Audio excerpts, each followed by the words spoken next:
Senator, I would just say, given the approach of President Trump, that's not the headline, regardless.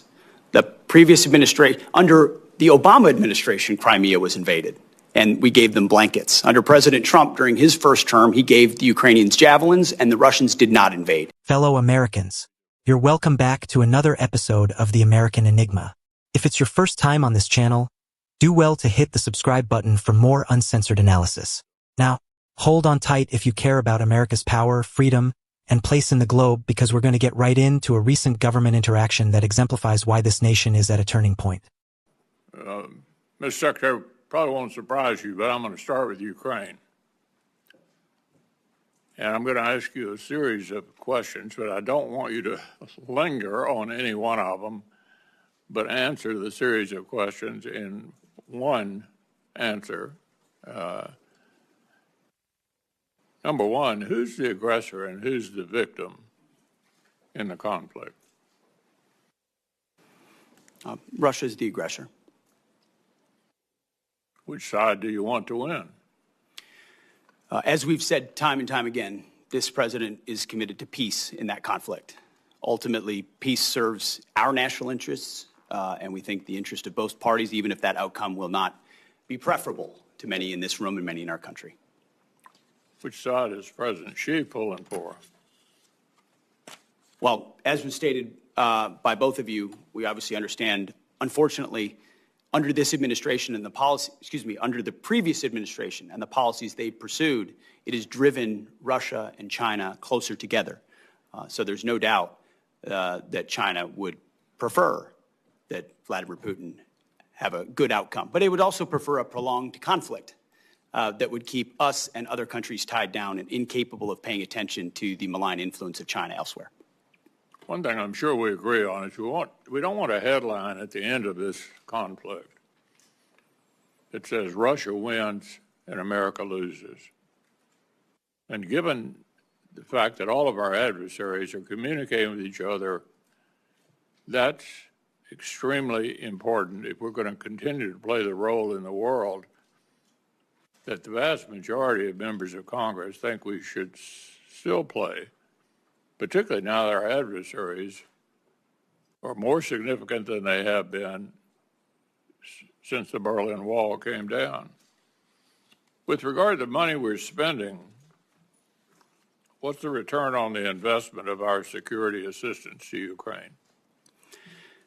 Senator, I would just say, given the approach of President Trump, that's not the headline, regardless. The previous administration, under the Obama administration, Crimea was invaded, and we gave them blankets. Under President Trump, during his first term, he gave the Ukrainians javelins, and the Russians did not invade. Under Biden, the Russians did invade, and aid was slow-walked incompletely, and as a result, it became a gridlock. Thankfully, the javelins that President Trump provided actually stalled the Russian advance. Now we are at a place where Vladimir Putin knows that President Trump is strong. He knows his word means something, and as a result, a negotiated peace in Ukraine makes America look strong, makes us look like we understand the state of the world and where we want to be focused, even if we understand that Russia's the aggressor and we applaud the efforts of the Ukrainians. There is a moment where you have to recognize what exists on the battlefield and that a better outcome is a negotiated peace to stop the killing and stop the slaughter. And our budget reflects that perspective. If I may, Mr. Secretary, I'm not here to defend the previous administration. They were completely inadequate anyway. And I think you could make an argument that the precipitous withdrawal from Afghanistan was like a green light to Putin. But we are where we are. And beating up the past is not a plan for going forward to the future.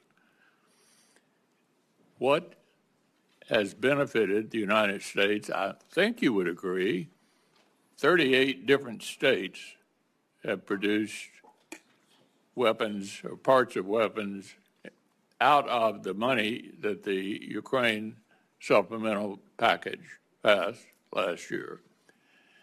2 new members of NATO now increased spending by virtually all of our NATO allies, which President Trump deserves part of the credit for encouraging that. Vladimir Putin probably guaranteed it would happen. everybody seems to be moving in the right direction. And then they look at us and wonder whether we're in the midst of brokering what appears to be allowing the Russians to define victory. I think victory is defined by the people that have to live there, the Ukrainians. And I don't think they're going to ever conclude that victory means basically adopting the Russian views on all this. So what do you make of what the Russians are up to? They don't seem to me to be too interested in talking. We want to talk. They seem to be increasing the war. What's your take on that? Well, no one's adopting views, sir. I would say that the budget reflects the reality that Europe needs to step up more for the defense of its own continent. And President Trump deserves the credit for that. In his first term in this term, we're about to go to The Hague, where we hope most European NATO countries are going to commit to a 3.5, 1.5 total of 5% defense spending, which was inconceivable before President Trump. And he has set the standard that America can't be everywhere all the time for everybody. And if you're a European country, you cannot freeload off of the United States in perpetuity. You are our allies and our friends, and we will stand with you, but you need to stand up in times of peace and in times of war. And this budget reflects that it's long overdue Europe does more, and that we be strategic about the outcome there, even if it's not preferable for all parties, so that our focus can turn, as was mentioned by everybody thus far, to the Indo-Pacific and our pacing threat, while Europe ensures peace on that continent. And so the budget is meant to reflect that reality. It includes hard choices. But that's been one of the things we're trying to do in this Defense Department, is make some of those hard choices alongside President Trump. Yeah, the only thing I would say to conclude this before turning over to Senator Coons, relitigating the past, it seems to me, is not helpful. I didn't defend any of the submissions, budget submissions that the previous administration made. I had a lot of the same complaints about how they were handling this. I want to avoid that for the future.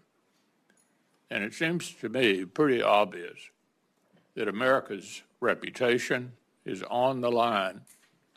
Will we defend democratic allies against authoritarian aggressors? So let's get into it. First question raised in the video: who's the aggressor in Ukraine? Easy answer. It's Russia. No one's denying that. But what really matters is how we respond. And sadly, what we've seen from the Biden administration is cowardice, indecision, and a complete lack of strategic vision. Compare that to President Trump. Under his watch, Putin didn't dare invade. That's a fact. Trump gave Ukraine javelins. Obama gave them blankets. Biden gave them bureaucracy. If you think that's just a coincidence, you're not paying attention. Now let's talk about the elephant in the room: China. The transcript says it outright. The failed policies of previous weak administrations drove China and Russia closer together. Why? Because we projected weakness. We abandoned Afghanistan in the dead of night. We drew red lines in Syria and didn't enforce them. And we spent more time apologizing to our enemies than defending our allies. Now, guess what? China is thrilled. They want this war to drag out, because every missile we send to Ukraine is one we don't have ready for Taiwan.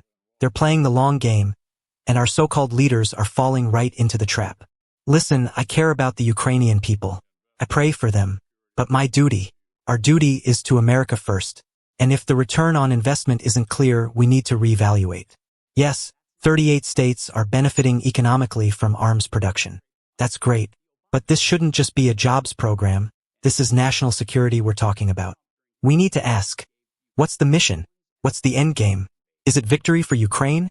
Or is it just a never-ending war that bleeds us dry, while China builds hypersonics and Iran tests drones over Israel? Now here's something the Secretary got right. Europe needs to step up. And guess who made that happen? Trump. When he told NATO to stop freeloading and start defending their own borders, the media called him reckless. Turns out he was right. Again. Under Trump, NATO spending went up. Now, they're aiming for 3.5 to 5% GDP in defense. Before Trump, That was unthinkable. Biden might take credit for it now. But we know who actually got things moving. There's a lot of talk in this transcript about a negotiated peace. Fine. If peace is possible, we're all for it. But let's be clear. Peace cannot mean Ukraine handing over territory to a dictator because America blinked. That's not peace. That's surrender. And it sends a message to every rogue regime in the world. Just wait long enough, and the United States will lose interest. Trump kept peace through strength. Biden can't even define what victory looks like. That's a dangerous place to be. The secretary mentions the Indo-Pacific. And for once, he's right again. China is our pacing threat. The CCP is building the most powerful military in the world, stealing our tech, infiltrating our universities, and cozying up with Russia, Iran, and North Korea. And what's Biden doing? Cutting defense budgets and lecturing us about climate change. You can't save the climate if you lose your country, viewers. So here's the bottom line: we are in a fight. Not just for Ukraine, but for the very idea of American leadership. We cannot afford weak, apologetic foreign policy. We need peace through strength. We need allies who carry their weight. We need a commander-in-chief who doesn't blink when the world's worst actors test our resolve. And if that sounds like a campaign ad for Donald J. Trump, well, maybe that's because he's the only one who actually put America first and kept our enemies in check. Thanks for watching, viewers. If you believe America is worth fighting for, if you're tired of weakness, tired of endless wars, tired of DC double talk, hit that like button, subscribe, and share this video. We need voices that aren't afraid to speak the truth. And as always, see you on the next episode of The American Enigma. God bless the United States of America.